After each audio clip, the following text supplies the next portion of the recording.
I want to read a little bit to you tonight from the Katha Upanishad. That's Katha, if you want to read it yourself.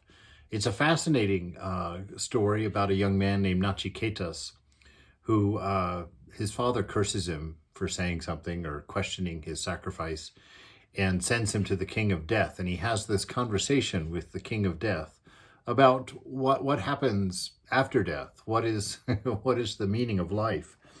And this is just one of the things that death tells him and teaches him.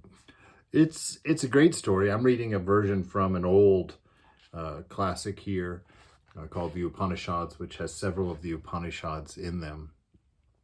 The Upanishads, if you don't know, are kind of the cream of the Vedanta, of the Vedas. These are summaries of Vedic knowledge that sages have put together kind of in over the years. And so these are considered to kind of be a condensation of the most important or most helpful teachings in the Upanishads. So the king of death and Nachiketas are talking, and death says, "The good is one thing, the pleasant is another. These two, differing in their ends, both prompt to action. Blessed are they that choose the good. They that choose the pleasant miss the goal.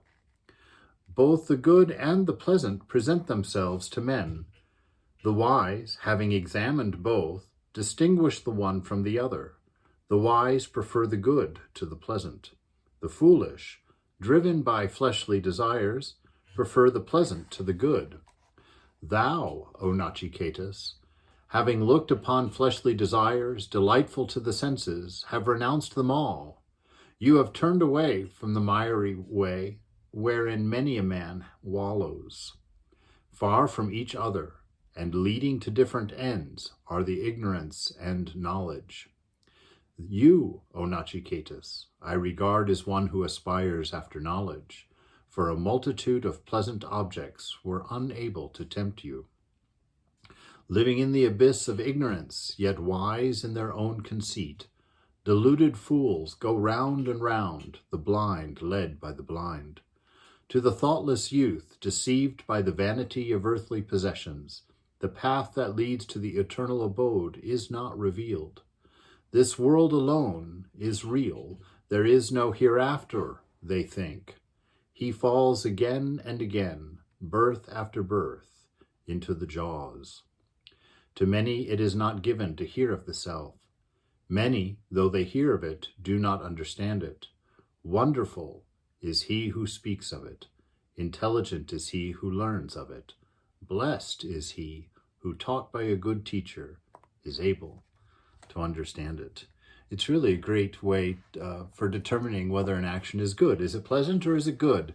Pleasant means, does it give immediate gratification to yourself? You know, most of the time, things that give immediate gratification in the long run aren't good for you or aren't helpful. I often think about, going out to the clubs on Friday night and getting all messed up, having a great time.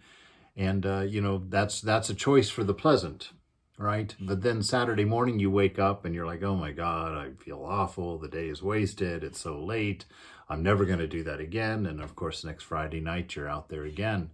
This is what he's talking about. These habits that are pleasant, that bring about instant gratification or seem good in the moment. But the day after, their fruit is bad. Their seeds grow problems. They don't grow a healthy and happy life. And so considering what you're doing in the moment, are you going for the good, that which is helpful, that which is healthy, that which is empowering and positive and strengthening to you? Or are you choosing the pleasant things that are causing you to not have such great tomorrows? Just some food for thought, something to consider.